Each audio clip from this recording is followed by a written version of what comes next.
Apply பண்ணாமலே job உங்களை தேடி வரணுமா? அதுக்கான ஆப் தான் டிக்விக். TickBig, a one go-to platform for all professionals, freelancers, students, brands and institutions. Rewrite your limits. Sign up now. புகார் எப்படி கொடுக்குறாங்கன்னா, காவல் நிலையத்தில் ஒரு புகார், காவல் நிலையத்தை தாண்டி சென்னைக்கு ஒரு புகார். சென்னையில் யார்? அதே சமூகத்தைச் சேர்ந்த ஒரு உயர் போலீஸ் அதிகாரி. இப்போ இது 9.5 பவுனுக்கு தனிப்பட போட வேண்டிய அவசியமே இல்லை. மேலேருந்து ஐயா சொல்லிட்டார், அதுக்கு மேலே என்ன வேணும்? இந்த அஜித் குமார்கிட்ட சாவியை கொடுக்குறாங்க. அஜித் குமார் தான் திருடி இருக்கணும்னு சந்தேகப்படுறாங்க. அஜித் குமார் கார் ஓட்ட தெரியாமல் அவருடைய தம்பிகிட்ட கொடுக்குறாரு. அது இல்லாமல் இன்னொருவரும் அந்த சாவியை அவர் கைக்கு சாவி போகுது. கம்ப்ளைண்ட் கொடுத்தவங்க ரொம்ப செல்வாக்கு மிக்க ஒரு நபர்களா? ஏன்னா உடனே ஆக்ஷன் எடுக்கிறாங்க. உடனே அவங்கள இப்போது எல்லா கேஸ்லையுமே காவல்துறை இது மாதிரி இயங்குறது இல்லைல்ல. அப்போ இந்த கேஸில் உடனே ஆக்ஷன் எடுக்கிறாங்க, ஸ்பெஷல் டீம் போடுறாங்க. எல்லா அதிகார மையம் பாதிக்கப்பட்டால் கொதிக்க உயிருக்கு ஈரெல்லாம் ஒரு பெரிய விஷயமே இல்லை.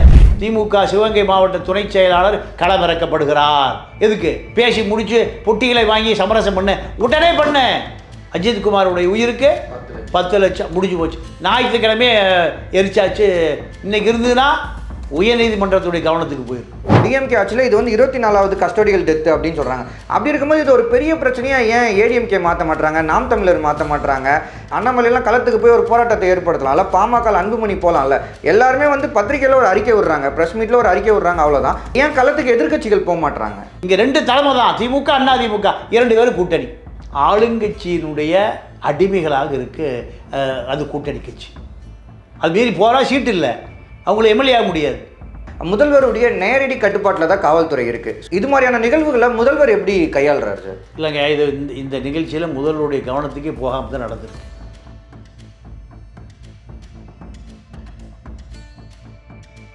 மதுரையில் கருணாநிதி முதலமைச்சராக இருந்த 2006-11 பேரில் சிங்கள மீனவர் சங்க தலைவர் சுட்டுக் கொல்லப்பட்டார் மதுரை சிறைச்சாலைக்குள்ளேயே.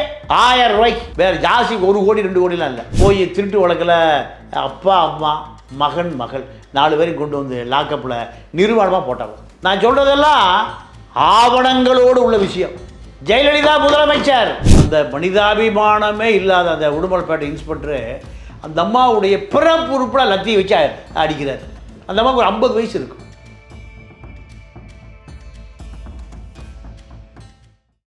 ஜூன் 29 சண்டே சிவகங்கை மாவட்டத்தில் ஒரு கஸ்டோடியல் டெத் நடந்திருக்கு. அஜித்ன்ற ஒரு யங்ஸ்டர் உயிரிழக்கப்பட்டிருக்காரு. உண்மையில் என்ன நடந்தது? இந்த கஸ்டோடியல் டெத்துக்கான முக்கிய காரணம் என்ன? நீங்கள் மதுரை டு ராமேஸ்வரம் நெடுஞ்சாலை, நீங்கள் அங்கே தான் திருப்புவனம்னு ஒரு ஊர், நாடார்களுக்கு சொந்தமான கோயில், பத்திரகாளி அம்மன் கோயில். அந்த ஊர் பேர் என்னென்னா மடப்புரம். ஆமாம் சார், எல்லாராலையும் வந்து மடப்புரம் காளி கோயில். அது வந்து சொந்தமான கோயில். அஜித் குமார், இப்போ இந்த அஜித் குமார் இந்த கோயிலில் ஒரு தற்காலிக பணியாளர். இந்த கோயிலுக்கு சமூகத்தை சேர்ந்தவர்கள் மட்டும்தான் வருவாங்க. அப்போ இந்த கோயிலுக்கு சாமி கும்பிட்றதுக்கு வந்திருக்காங்க. நிகிதா அவங்க அம்மா காரில் வந்திருக்காங்க. வந்து கோயிலுக்கு முன்னாடி இறங்கிட்டு காரை பார்க் பண்ண சொல்லி சாவியை கொடுத்துருக்காங்க. சாமி கும்பிட போய் சாமி கும்பிட்டு வந்த பிறகு காரில் ஏறுறாங்க. காரில் ஏறி உட்காந்து 9.5 பவுன் நகையை தேடுறாங்க. அந்த பவுச்சு இல்லை, நகை திருடு போயிடுச்சு. அப்போது இந்த அஜித் குமார்கிட்ட சாவியை கொடுக்குறாங்க. அஜித் குமார் தான் திருடி இருக்கணும்னு சந்தேகப்படுறாங்க. அஜித் குமார் கார் ஓட்ட தெரியாமல் அவருடைய தம்பிகிட்ட கொடுக்குறாரு. அது இல்லாமல் இன்னொருவரும் அந்த சாவியை அவர் கைக்கு சாவி போகுது. அப்போ அஜித் குமார், அவர் தம்பி, இன்னொருவர் 3 பேரும் ஒரு அரை மணி நேரம் சாமி கும்பிட்டு வருகிற அரை மணி நேரம் சாவி யார்கிட்ட இருக்குது? இவங்ககிட்ட தான் இருக்குது. அப்போது இவர்கள் தான் திருடர்கள் முடிவு பண்ணி இவர்கள் யார்? சாமி கும்பிட வந்தவங்க. ஆமாம், இந்த தற்காலிக பணியாளரும் உடனே என்ன பண்ணுறாங்க, ஒரு புகாராக கொடுக்குறாங்க. புகார் எப்படி கொடுக்குறாங்கன்னா, காவல் நிலையத்தில் ஒரு புகார், காவல் நிலையத்தை தாண்டி சென்னைக்கு ஒரு புகார். சென்னையில் யார்? அதே சமூகத்தைச் சேர்ந்த ஒரு உயர் போலீஸ் அதிகாரி. புகாராக போனவுனையும் அவர் உடனே சிவகங்கை எஸ்பிக்கு கூப்பிடுறாரு. சிவகங்கை எஸ்பி கூப்பிட்டு ஒரு தனிப்படை போடுங்க, எஸ்பி இவருடைய தலைமையில் தனிப்பட போடலை. டிஎஸ்பியுடைய கீழ் பணியாற்றுகிற தனிப்படை இருக்கும்ல, அந்த படை ஏவி விடப்படுகிறது. அவர்கள் என்ன பண்ணுறாங்க, நேராக வந்து அஜித் குமாரை அவன் தம்பியை 3 பேரை கெஸ்டடி எடுக்கிறாங்க. மேலேருந்து ஐயா சொல்லிட்டார், அதுக்கு மேலே என்ன வேணும், எதாக இருந்தாலும் மேலேருந்து ஐயா பார்த்துக்குவார். பல லாக்அப் டெத் இப்படி தான் நடக்குது. நீங்கள் உடமலைப்பேட்டையில் ஒரு அரசியல் சம்பந்தப்பட்ட ஒருவர் வீட்டில் ஒரு வேலைக்காரியமாக, இது ஒரு 10 வருஷம் இருக்குது, 10 வருஷத்துக்கு முன்பு திருடு போயிடுச்சு. திருடு போனால் அந்த மனிதாபிமானமே இல்லாத அந்த உடுமலைப்பேட்டை இன்ஸ்பெக்டரு அந்த அம்மாவுடைய பிறப்பு உறுப்பில் லத்தியை வச்சு அடிக்கிறார். அந்த அம்மாவுக்கு ஒரு 50 வயசு இருக்கும். சித்திரவதை. ஹேபியஸ் கார்பஸ், எங்கள் ஹைகோர்ட்டு ஹேபியஸ் கார்பஸ் போட்டு அந்த அம்மா நடக்க முடியாமல் ஸ்ட்ரெச்சரில் வச்சு தூக்கிட்டு வந்தாங்க எங்கள் உயர்நீதிமன்றத்துக்கு. அங்கே மார்க்ஸ் வழக்கறிஞர், மார்க்ஸ் மனிதாபிமானி மார்க்ஸ் வழக்கறிஞர், அவர் அந்த கோர்ட்டுக்குள்ளே வச்சு அந்த அம்மாவுடைய நிலையை பார்த்து, ஒரு 50 வயசு ஒரு மூதாட்டி, ஹேபியஸ் கார்பஸ் போட்டு அவர் கோர்ட்டுக்குள்ளே வச்சு அவரை அடித்தார். யார், அந்த மார்க்ஸுங்கிற வழக்கறிஞர். நீதிபதி வச்சு உள்ளே போயிட்டார். அதை ஆதரித்து உள்ளே போயிட்டாருங்க. இது யார், இந்த காவல்துறையை யார் தண்டிப்பது? பென்னீஸும் ஜெயராஜும் சாத்தான்குளத்தில் ஏடிஎம்கே ஆட்சியில் கொரோனா காலத்தில் 9 மணிக்கு கடை திறந்து வச்சுருந்தேன். வேறு எந்த குற்றமும் இல்லை. போலீஸெல்லாம் போய் இப்போ செல்ஃபோன் ஓசியாக கேட்குறான், கொடுக்க மாட்டேங்கிறாரு. அப்போது பஞ்சம் வைத்திருந்து அவன் 9 மணி, அவன் 2 பேரும் பெரிய குற்றமா? இந்த நாட்டில் சட்டம் ஒழுங்கு எப்படி? இப்போ எடப்பாடி அறிக்கை விடுறாரு, இது இப்போ ஸ்டாலின் அரசாங்கம். எல்லா ஆட்சி காலத்திலையும் காவல்துறை இப்படி தான் இருக்குது. இதுக்கு பின்னால் ஒரு பெரிய அதிகார மையம் இருக்குது. இந்த அஜித்குமார் வழக்கில் சென்னையிலிருந்து ஒரு நாடார் உயர் அதிகாரி தான் ஆப்ரேஷன் பண்ணதாக சொல்கிறாங்க, சொல்லப்படுகிறது, நம்பப்படுகிறது, கூறப்படுகிறது. அப்போது உளவுத்துறையில் இருக்கக்கூடிய உயர் அதிகாரிகள் மூலம்தான் இந்த இப்போ இது 9 பவுனுக்கு தனிப்பட போட வேண்டிய அவசியமே இல்லை. கம்ப்ளைண்ட் கொடுத்தவங்க ரொம்ப செல்வாக்கு மிக்க ஒரு நபர்களா? ஏன்னா உடனே ஆக்ஷன் எடுக்கிறாங்க, உடனே அவங்கள, இப்போது எல்லா கேஸ்லையுமே காவல்துறை இது மாதிரி இயங்குறது இல்லைல்ல. அப்போ இந்த கேஸில் உடனே ஆக்ஷன் எடுக்கிறாங்க, ஸ்பெஷல் டீம் போடுறாங்க, உடனே நைட்டே அவங்க கஸ்டடிக்கு எடுக்கிறாங்க. அதுவும் எந்த அளவுக்கு தீவிரமான, நைட்டே கஸ்டடி எடுத்து ஒரே நாளில் கேஸை முடிக்கணும்னு நினைக்கிறாங்க, யார் திருநான்னு கண்டுபிடிக்கணும்னு நினைக்கிறாங்கன்னா, அப்போ கம்ப்ளைண்ட் கொடுத்தவங்க அந்த அளவுக்கு செல்வாக்கு மிக்க ரொம்ப ஒரு பவர்ஃபுல்லான ஒரு லாபி. ஆமாம், அதனால தான் அந்த 9 பவுனுக்கு ஸ்பெஷல் டீம். பக்கத்துலேயே மதுரையில் 200 கோடியை காரணம் தேடிட்டு இருக்கார் செல்லூர் ராஜ். அதுக்கு ஒரு ஸ்பெஷல் டீம், 200 கோடி எங்கேருந்து வந்து அதுக்கு ஸ்பெஷல் டீம் இல்லை, இன்கம் டேக்ஸ் ஸ்பெஷல் டீம் இல்லை, என்ஃபோர்ஸ்மெண்ட் ஸ்பெஷல் டீம் இல்லை. பணத்தை அடிச்சுட்டு போனவனா யார், சிறப்பு பிரகாஷ் நிலைமை இப்படி தான். பணம் எங்கே போச்சுன்னு ரெக்கவர் பண்ணியாச்சு, 200 கோடியை. ஏன்னா அங்கே மூர்த்தி இருக்கார், செல்லூர் ராஜ் இருக்கார். மூர்த்தி செல்லூர் ராஜ் சொந்தக்காரங்க. அதை விட மதுரையின் முதலமைச்சர் மூர்த்தி தான், மதுரையினுடைய முதலமைச்சர் மூர்த்தி தான். 100 கோடியில் கல்யாணம் பண்ணுவார். மதுரை சுற்றி இருக்கிற இப்போ அவர் நவீன பிஆர்பி அவர் தான். மழை பூரா ஜல்லி ஆயிரும். அவர் குவாரி அதிபர், 100க்கும் மேற்பட்ட குவாரி அவருக்கு சொந்தமானது. அப்போது செல்லூர் ராஜுக்கு உதவி செய்கிறதுக்காக சென்னையிலிருந்து உதவி வந்து இப்போ 200 கோடியில் 190 கோடி ரெக்கவர் பண்ணியாச்சு. எல்லா அதிகார மையம் பாதிக்கப்பட்டால் கொதிக்க உயிருக்கு ஈரெல்லாம் ஒரு பெரிய விஷயமே இல்லை. இப்போ இந்த அஜித்குமாரை அந்த பத்திராலயம்மன் கோயில் பின்னாடி இருக்கிற செட்டில், ஓலை செட்டில் வச்சு பைப்பை வச்சு ராத்திரி பூரா அடிச்சிருக்கான். அவன் தம்பி சொல்கிறானே, கையை காலை கட்டி வச்சு என்னங்களை சித்திரவதை, உயிர் போயிடுச்சு. ஆமாம், இப்போ ஒரு ரிப்போர்ட் வந்திருக்கு என்னென்னா மிளகாப்படியும் பயன்படுத்தினாங்க அப்படின்னு சொல்லி அவர் தம்பி தான் நவீன்குமார் தான் சொல்கிறாரு. அப்போ அதாவதுங்க, மேலிருந்து ஐயா சொல்லிட்டாரு, கொய்யா சொல்லிட்டாருன்னா எதை வேண்டுமானாலும் பண்ணலாம், யார் கேட்க முடியும்? யாரும் கேட்க முடியாது. நீங்கள் எஸ்பியே வேடிக்கை பார்த்துட்டு உட்காந்துருப்பார். எஸ்பி வந்து நம்ம டிஜிபி சங்கர் ஜிவாருடைய சிஷியர். அப்போது அதிகார மையங்கள் பூரா ஒன்றா சேர்ந்துக்கும். அதிகாரம் இல்லாத மையங்களை உசுறு தான் போகும். அடித்து செத்து போயிட்டான். தனியார் ஆஸ்பத்திரிக்கு தூக்கிட்டு போயிருக்காங்க. தனியார் ஆஸ்பத்திரி போன பிறகு அவன் செத்து நம்ம ராஜாஜி ஆஸ்பத்திரி மாச்சூரில் போட்டுட்டு போயிட்டாங்க.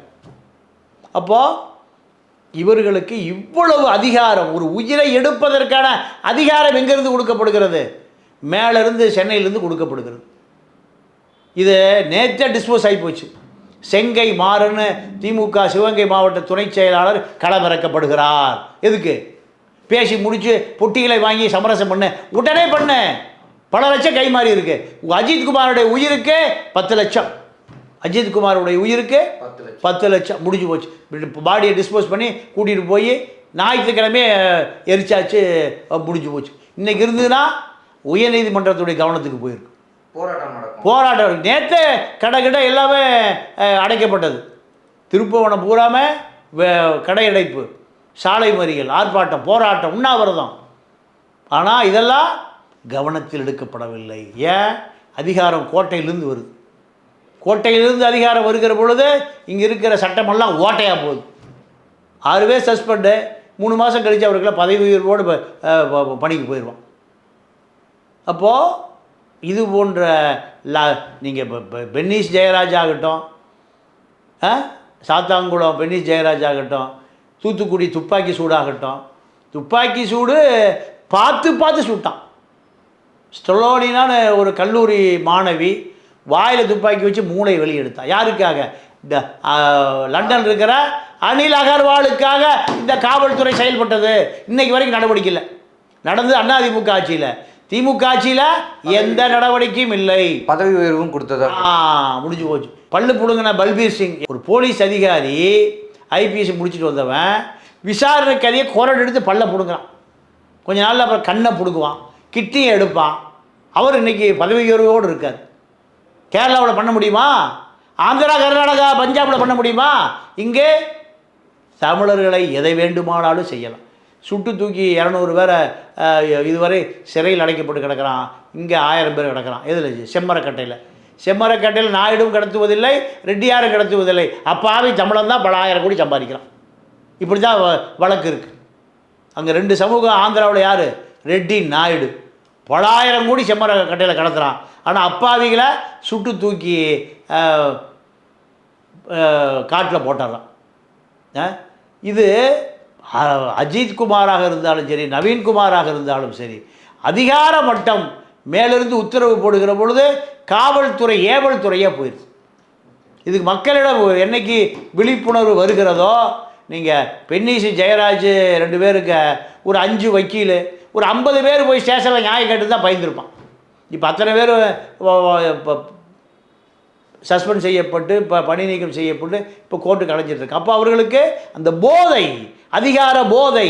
ஆனால் நம்ம இதில் மக்களை குற்றம் சொல்ல முடியாதுல்ல சார். ஏன்னா இப்போ இந்த கேஸில் எடுத்துக்கிட்டிங்கன்னா நைட்டாக தூக்கியிருக்காங்க. நைட்டாக தூக்கி போலீஸ் ஸ்டேஷன் கூட கூப்பிட்டு போகாமல் அப்படியே ரவுண்ட்ஸ்லேயே இருந்திருக்காங்க.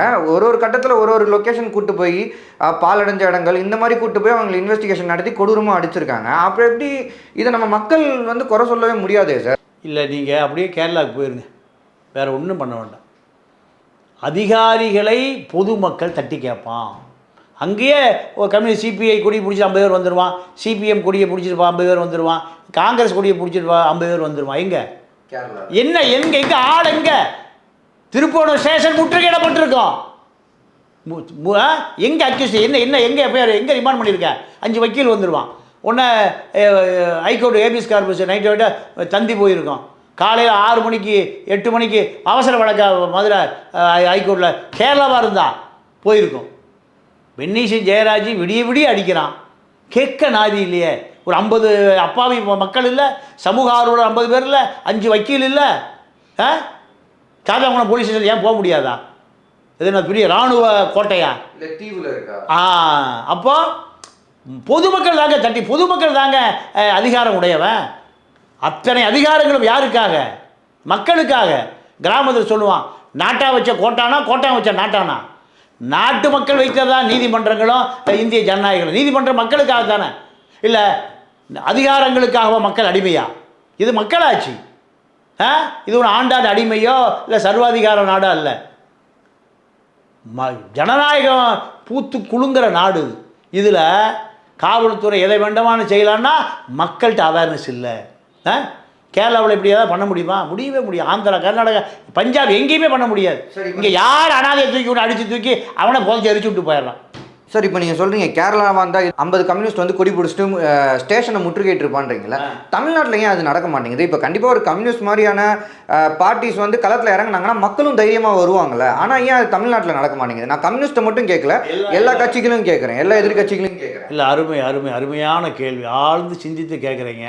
மக்கள்கிட்ட பற்றி செய்தி போய் சேரட்டும். இங்கே ஆளுங்கட்சியினுடைய அடிமைகளாக இருக்குது அது கூட்டணி கட்சி. அது மீறி போகிறா சீட்டு இல்லை, அவங்கள எம்எல்ஏ ஆக முடியாது. எதிர்கட்சி அதிமுக கூட்டணியில் இருக்கிற கட்சி, அந்த கட்சி கட்டுப்பாட்டோடு இருக்கணும், அவர்களை மீறி போகக்கூடாது. இங்கே 2 தலைமை தான், திமுக அதிமுக 2 பேரும் கூட்டணி. இப்போ வேலுமணி 5 லட்சம் கோடி திருடி கொண்டு போய் சதக் ஜலால் மூலம் துபாயில் சேர்த்து வச்சுருக்காரு. இங்கே இருக்க இன்கம் டேக்ஸு, என்ஃபோர்ஸ்மெண்ட்டு, ஐபி, ரா எல்லாம் பூகா எல்லாத்துக்கும் தெரியும். 5 லட்சம் கோடி திருடி கொண்டு வேலுமணி வச்சு முதலமைச்சர் நாற்காலிக்காக அலையிறார் வெறி பிடிச்சி. எடப்பாடி எப்படா கவுத்துலாம், ஏக்நாத் சிண்டேவை நான் மாறுறேன், ஏன்னா பிஜேபி ஆட்சி கொண்டு வரேன்னு அலையிறார். யார்? வேலுமணி. இந்த வேலுமணி மேலே திமுக எந்த வழக்கும் போட மாட்டேங்குது. வேலுமணி மீது 5 லட்சம் கோடி திருடுன வழக்கு இருக்கு. ஆனால் நேரு அவரை காப்பாற்றுறார். ஏன்? இவர் திருடுறது அவரு நேரு திருடுவதை கொள்ளையடிப்பதை அவர் காட்டி கொடுக்க மாட்டார். ஹெல்த் விஜயபாஸ்கர் தமிழ்நாட்டின் கேதன் தேசாய் ஒரு 50,000 கோடி திருடி வச்சிருக்காரு. அவர் மீது மா சுப்பிரமணிய எந்த விஷயம் சொல்ல மாட்டார். இவர் தானே எல்லா டிபார்ட்மெண்ட் இருக்கு. இவர் திருடுவதை அவர் பார்த்து கொண்டு இருக்கார், அவர் திருடுவதை இவர் பார்த்து கொண்டு இருக்கணும். இதுதான் ஒப்பந்தம். அப்போ திமுக கூட்டணியில் இருக்கக்கூடிய கம்யூனிஸ்டுகள், காங்கிரஸுகள், சிங்கம், புலி, சிறுத்தை எல்லாம் திமுகவை மீறி போயிடக்கூடாது. திமுகவை மீறி போனால் கூட்டணி கிளம்பிப்போ, எங்கே போய் ஒன்றும் பண்ண முடியாது.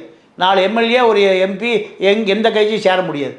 அப்போது வேறு வழி இல்லாமல் இங்கு முகத்தை திருப்பி வைத்துக்கொண்டு அடிமையாய் கிடைப்பது தான் இங்கே ஜனநாயகம். அந்த பக்கம் அதிமுக கூட்டணியில் இருக்கக்கூடியவர்களோ எதையும் கேட்டக்கூடாது, அவர் பார்த்துக்குவார்.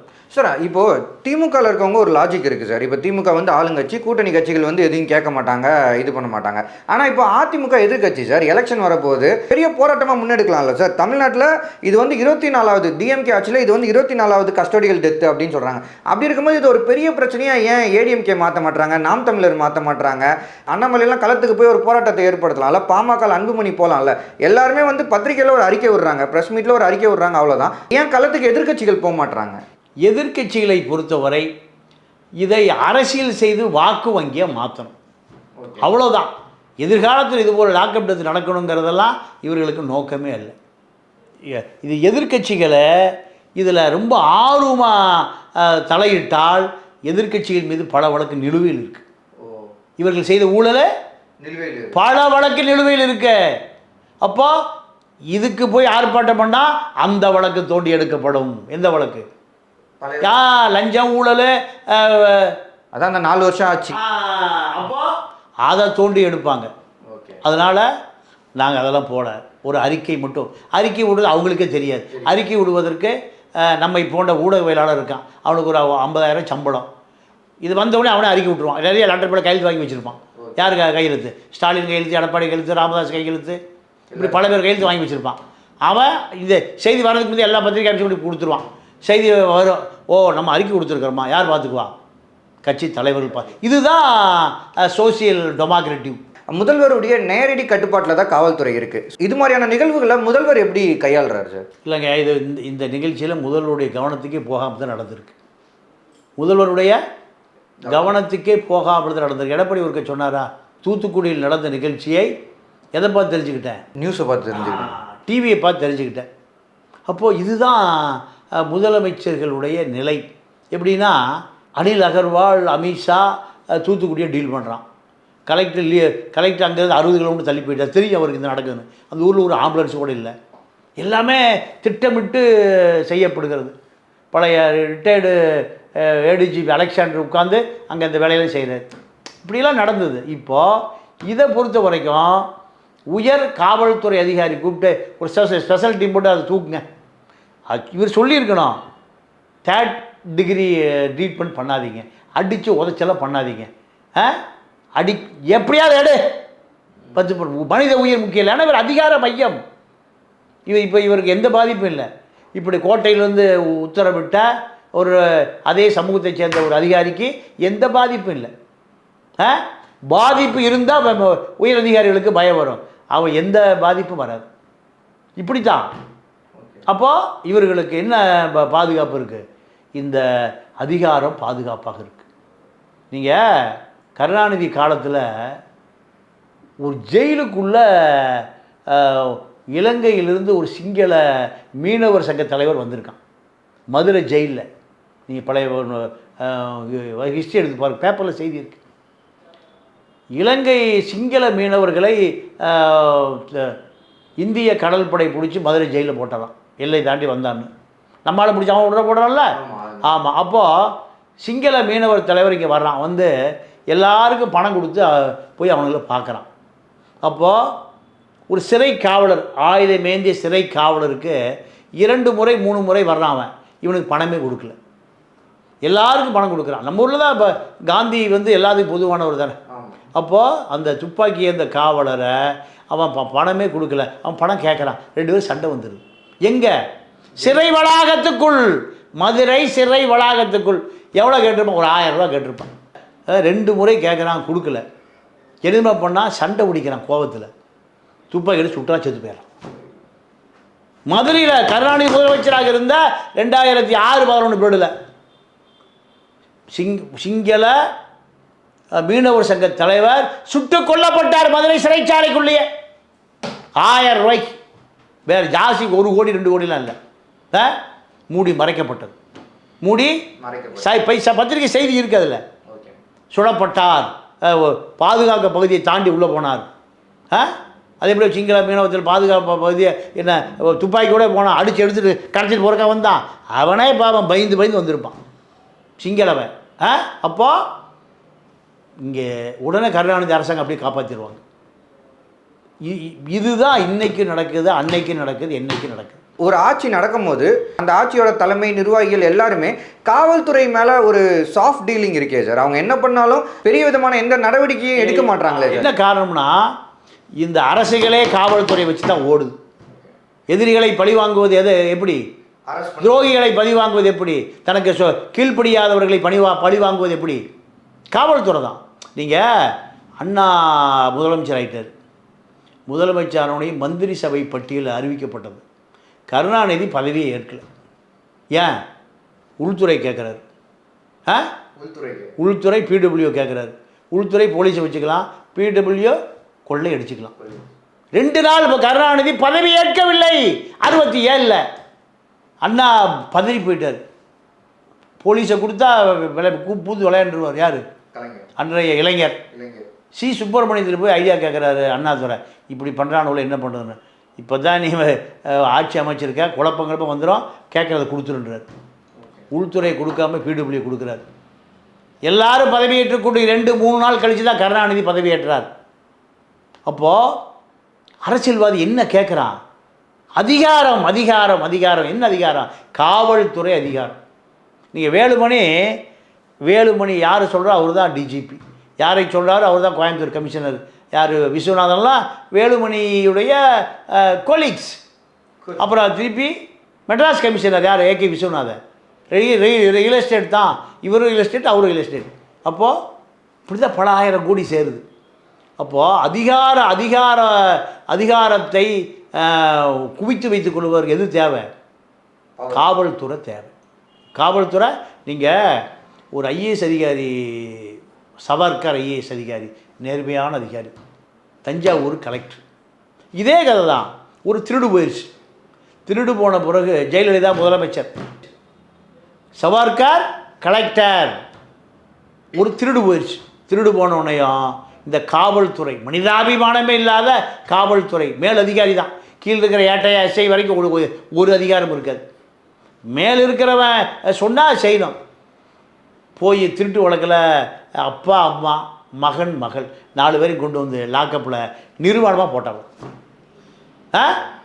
நான் சொல்கிறதெல்லாம் ஆவணங்களோடு உள்ள விஷயம். எங்கே நிர்வாணமாக போட்டாரா சார் லாக்கப்பில்? இந்த காவல்துறை அதிகாரிகள் அப்பா அம்மா அண்ணன் தங்கச்சி அப்படியே ரிவர்ஸ் பண்ணி பாருங்கள். அவர்களை நிர்வாணமாக போடுறான், இவர்களை அதுக்கு மேலே நான் சொல்ல விரும்பலை, மக்கள்கிட்ட அதை விட்டுறேன். காலையில் திறந்து விடுறான், 4 பேர் நஞ்சை திண்டு செத்து போயிட்டான். ஜெயலலிதா முதலமைச்சர், கம்யூனிஸ்ட் கட்சிக்காரன் தான் இதை பெரிய போராட்டம் பண்ணுறான், வேறு யாரும் இல்லை. சுரணை உள்ளவன் சேப்பு சட்டக்காரன் தான், கருப்பு சட்டக்காரன் சேப்பு சட்டக்காரன் தான். பெரிய ஆர்ப்பாட்ட போராட்டம், பெரிய நீதிமன்றத்துக்கு போகுது. நீதிமன்றம் அந்த குடும்பத்துக்கு 10 லட்ச ரூபா கொடுக்கணும், நீதிமன்றம் அதோட பிரச்சனை முடிச்சுக்குது. யார்கிட்ட போய் கொடுக்கறது? அப்பா அம்மா அண்ணன் தங்கச்சி எல்லாம் செத்து சுண்ணாம்பா போயிட்டாங்க. 10 லட்சம் யாருங்க கொண்டு கொடுக்கறது? 4 பேருடைய விலை 10 லட்சம் தானா? இதுதான் இந்த அரசுகள். சவர்கார் ஐஏஎஸ் கலெக்டராக இருந்த அதே மாவட்டத்தில் மனிதாபிமானம் உள்ள நேர்மையான அதிகாரி.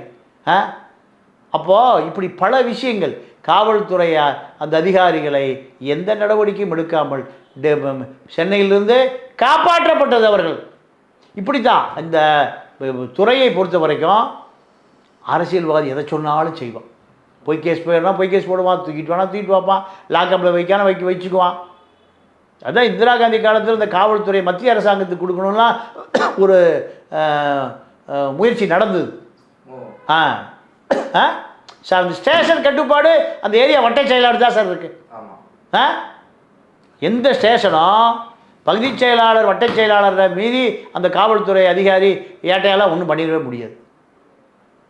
எங்கே என்ன எல்லா சமூக விரோதி, கஞ்சா விற்கிறவன், சாரா விற்கிறவன், அபின் விற்கிறவன், பிரார்த்தல் பண்ணுறவன் எல்லாம் அந்த வட்ட செயலாளர் மாமூல் வாங்கிட்டு இருப்பான்.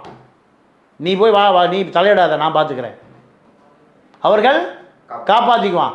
இப்போ இந்த 6 பேரை காவல்துறை கைவிலங்கு விட்டு கூட்டிகிட்டு போய் நீங்கள் சிறையில் அடைச்சு என்ன பண்ணியிருக்கணும்? அவர்களுடைய வேலையை நிரந்தரமாக நீக்கியிருக்கணும். அப்போ தான் அடுத்த காவல்துறை பயப்படும். இல்லை அவங்க பூரா ரொம்ப சௌரியமாக சாப்பிட்டுட்டு உள்ள சௌரியமாக இருப்பாங்க.